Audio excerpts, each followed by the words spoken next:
네, 국회 라이브 원 오늘도 어제 이어서 2부는 특별 초대석으로 함께하겠습니다.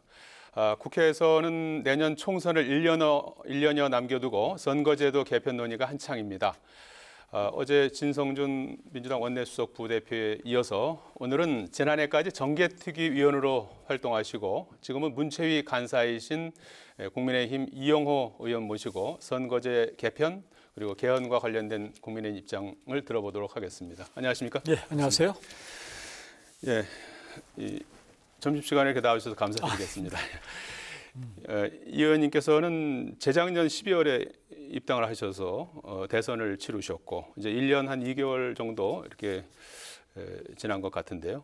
그런 점에서 보면은 친윤계 의원이다 이렇게 봐야 될까요? 당연하죠. 네.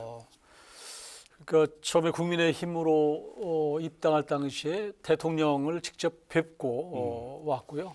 예. 그런 의미에서 뭐 윤석열 대통령의 직계죠, 정치적으로는. 예. 그래서 뭐 친윤 정도가 아니라 저는 뭐 정치적으로 윤 대통령의 성공과 예.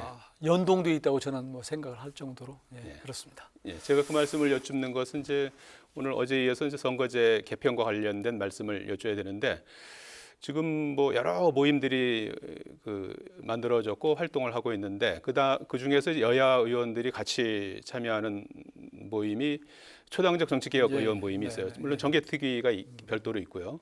그래서 초당적 정치개혁 의원 모임에 뭐 여야 할 것 없이 친명계 의원들이 좀 참여율이 좀 저조하다 이런 지적이 언론에서 나오고 있어요. 그래서 친윤계 의원들 가운데서도 이용호 의원님하고 이렇게 뭐 많은 분들이 보이질 않아서 어떤 취지로 초당적 정치개혁 의원 모임에 참여하게 되셨는지 그걸 여쭤보려고.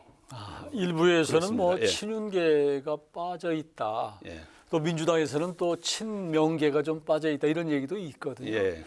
그래서 원래 제가 이제 이 초당적 정치개혁 모임에 들어온 것은 국민의힘이면서 호남의 지역구를 둔 유일한 의원이잖아요. 그러니까 지금 정치 선거제도 개혁을 해야 되는 이유 중에 하나도 사실 지역 감정을 기반으로 한 양당 독점적 정치 제도 이게 문제가 있다고 보기 때문에 호남에서 지역구를 두고 있는 국민의힘 의원으로서의 어떤 의견 이런 것들이 이 선거 개혁을 하는 데 있어서 좀 반영할 필요가 있지 않느냐 이런 측에서 제가 들어간 것 같고요.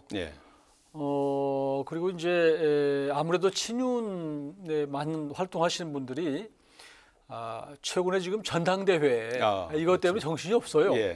왜냐하면 윤석열 대통령이 성공하기 위해서는 이번 전당대회가 좀 잘 치러졌으면 좋겠는데 그러니까 물론 선거제도 개혁도 굉장히 중요하지만 우선적으로 시급한 것은 전당대회다. 그러니까 에너지가 그쪽으로 좀 더 가 있는 것이 아닌가. 그래서 상대적으로 제가 친윤계기는 하지만 뭐 어떻게 보면 또 비주류처럼 돼 있는 거거든요. 묘하게.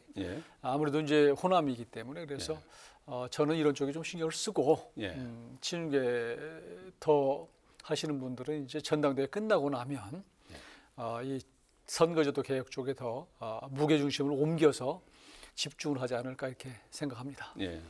한쪽에서 전당대회 이제 몰입을 하는 상황에서도 일단 미래를 이제 준비하는 누군가는 있어야 되고 또 지역구도 타파를 위해서 이제 그 모임에 참여했다는 취지를 읽히는데요. 작년까지 정개특위 위원 활동을 하셨죠? 네, 그렇습니다. 그러니까 정개특위 위원도 아까 조금 전에 말씀드린 대로 그런 취지의 지역별로 이제 아무래도 조금 안배를 하거든요. 그래서 제가 호남을 대표해서 들어 있었는데. 당시에 이제 작년 또 연말에는 예결위가 굉장히 중요해요. 예결위 활동도 하셨죠. 그래서 예산 확보를 위해 지역적 균형 개발을 위해서 예산도 중요하기 때문에 제가 예결위에 있으면서 또 그 소위원회 개수조정 소위원회에 들어가다 보니까 혼자 다 하냐 그러면 조금 정치개혁 특위는 조금 내려놓으면 어떻겠느냐 이런 요청이 있어서 그러면 제가 그 부분은 내려놓고 예산 쪽에 신경 쓰겠습니다 이렇게 해서 정리를 했던 겁니다. 그래서 선거구제 개편과 관련해서 뭐 누구보다도 전문성을 갖고 있다고 이제 판단이 되는데요. 그런데 한편에서는 뭐 많은 시청자분들께서는 선거구제 개편이 과연 될까 이런 또 시각도 있는 것 같아요. 그런데 이제 보시기에 왜 바로 지금 선거구제 개편을 해야 되고 또 선거구제 개편의 방향은 어떠해야 될지 이런 부분에 대해서 사실은 궁금해들 하시거든요. 우선은 이 시점에서 이 문제가 공론화되는 것은 원래 이제 내년 4월 10일 날 선거거든요. 그렇습니다. 네. 그러면 1년 전까지 이게 선거 제도가 정리가 돼야 되는 거예요. 예. 그래야지 자기 지역구가 어딘지 예. 또 어떤 제도에 의해서 총선이 치러지는지를 알 거 아니에요. 예. 근데 이제 그걸 모르는 상태에서 선거 한두 달 앞두고 막 이루어지는 경우가 많아서 그러다 보니까 적어도 그동안은 그랬죠. 그래서 1년 전에 좀 준비를 하자. 그러다 보니까 이번에 문제가 이제 공론화되기 시작했던 것이고요. 예. 또 한 가지는 그동안에 우리가 이제 줄곧 해온 소선거구제 그리고 또 소선거구제에다가 이제 소위 연동형 비례대표제를 좀 가미를 했는데 예. 지난번에 여러 가지 부작용이 있지 않았습니까? 예. 그러니까 연동형 비례대표제도 그게 완벽한 연동형 비례대표제가 아니고 준연동형 앞에 준자가 붙죠. 준자가 붙어 있어서 그게 애매하고 예. 어정쩡하게 만들다 보니까 부작용이 있었어요. 그러니까 막 무슨 위성 정당도 만들기도 하고 또 당시에 도대체 의석 배분이 어떻게 이루어지느냐. 그래서 수학자도 잘 모른다. 이런 얘기도 있었거든요. 그래서 하여튼 지금의 소선거구제의 폐해 또 그 지난번에 도입한 준연동형 비례대표제의 문제점 이게 있으니 이번에는 빨리 좀 정리를 하자. 지금 제도로는 안 된다. 여기까지는 국회의원 모든 분들이 정치권이 같은 합의를 한 상태인데 그러면 어떻게 할 것이냐. 예. 지금 그래가지고 논의를 하고 있는 것이죠. 예. 그 준연동형 비례대표제는 뭐 많은 국민들께서도 이제 겪으셨고 뭐 이제 그 취지가 무색해졌고 사실상 사문화되다시피 해서 그건 이제 우선적으로 고쳐야 되는데 소선거구제 폐해는 간단하게 어떤 부분이 문제라고 보십니까? 그런데 우선 소선거구제는 잘 알다시피 한 선거구에서 한 명을 뽑는 거거든요. 예. 그러니까 한 표만 더 얻어도 그분 사람이 당선되는 거예요. 예. 그러면 한 표를 덜 얻은 사람을 찍은 표는 도대체 어디로 가는 거냐? 그걸 사표라고 하는데 그 사표, 그러니까 그 사람들을 대변할 수 있는 우리 의원이 없는 거 아니에요. 그래서 소선거구제는 승자 독식이 하다 보니까 너무 사표가 많다.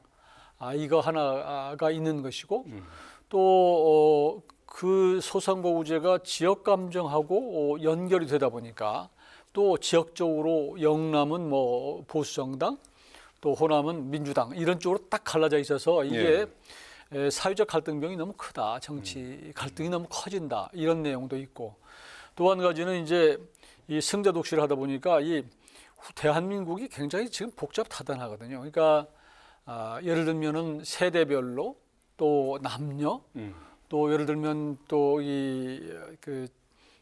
직업별로 뭐 진짜 자영업, 뭐 중소기업 그 외에 농어촌, 대도시 다 다르거든요.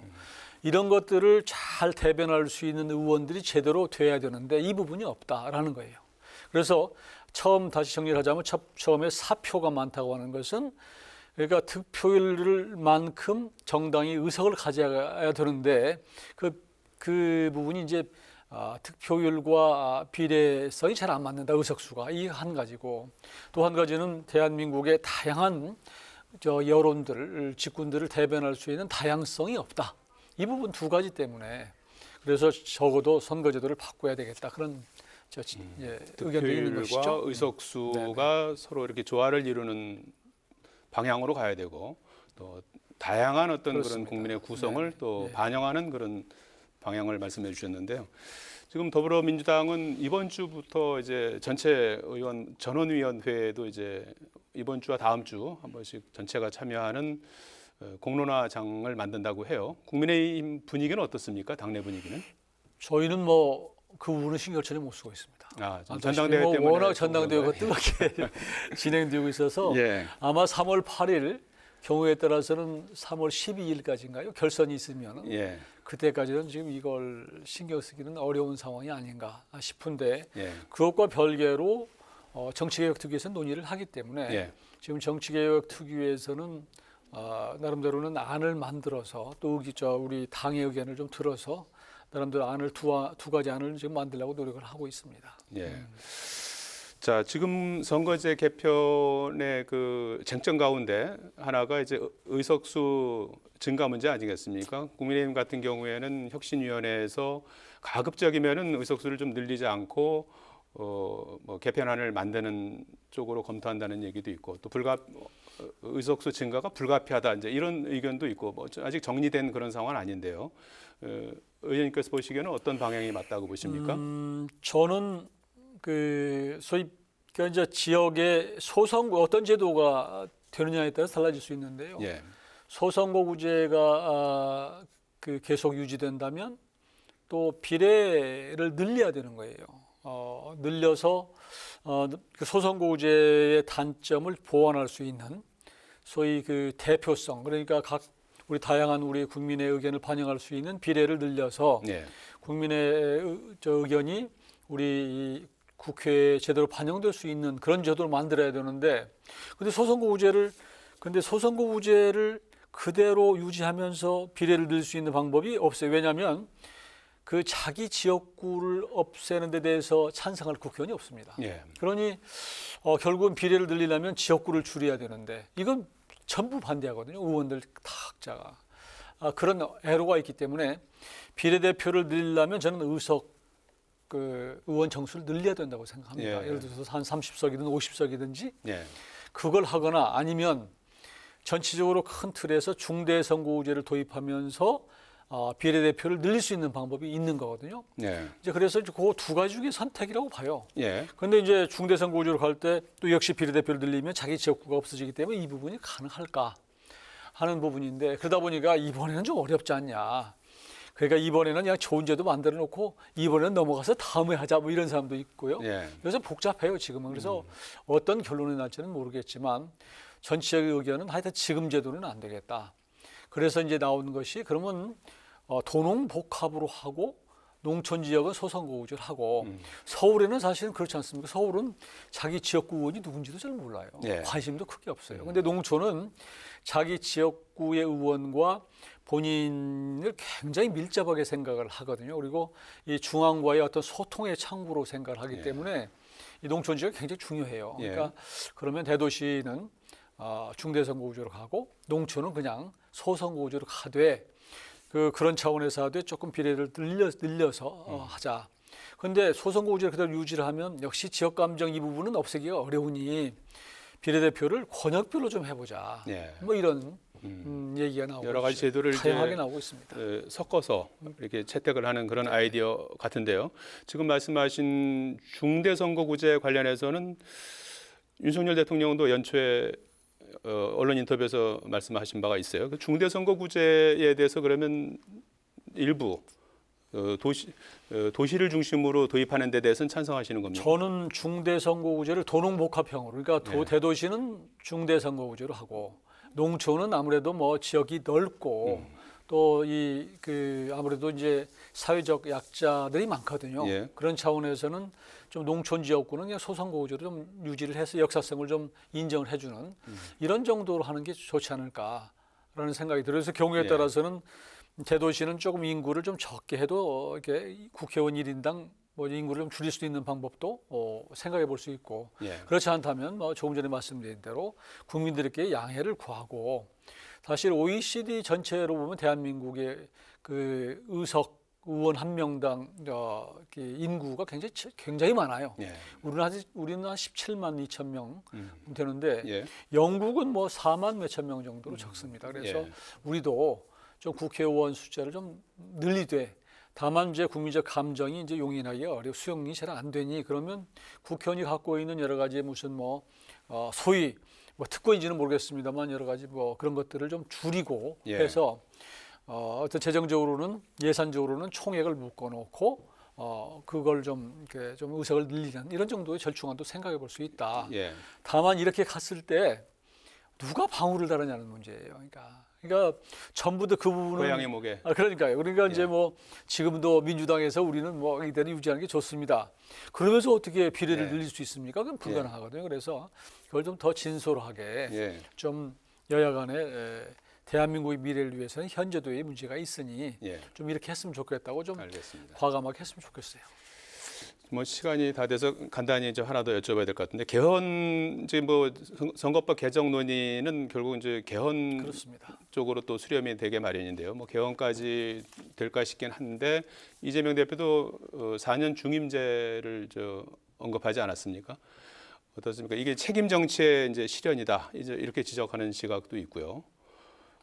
저는 개헌이 필요하다고 봅니다. 예. 대통령 중심제로 가더라도 4년 중임제 정도로 하는 게 맞다. 왜냐하면 이 중간 평가라는 게 없잖아요. 5년 딱 단임하고 끝나잖아요. 예. 그러니까 5년 단임하다 보니까 국정 어떤 그 정책, 하여튼 그큰 국가를 위해서 어떤 정책 끌어가는데 자꾸 분절된단 말이에요. 5년 지나고 나면. 예.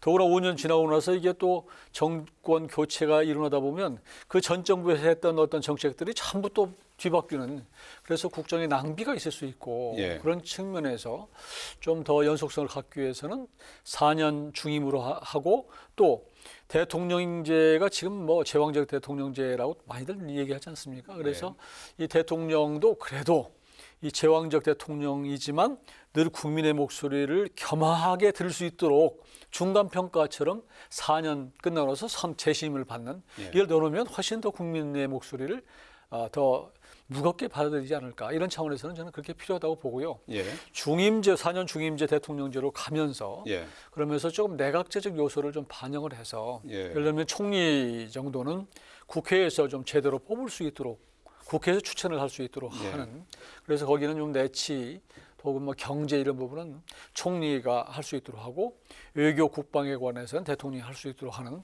약간 이원 집정부제 형태로 가면 어떨까? 저는 개인적으로는 그런 쪽 개헌과 관련해서는 소신을 갖고 있습니다. 대통령제와 내각제를 통한 이원 집정부제를 찬성하시는 그런 편이시군요. 알겠습니다. 예, 지금까지 어제 진성준 민주당 원내수석 부대표에 이어서 이용호 국민의힘 의원 모시고 선거구제 개편 개헌과 관련한 의견을 여쭤봤습니다. 오늘 말씀 고맙습니다. 네, 고맙습니다. 감사합니다.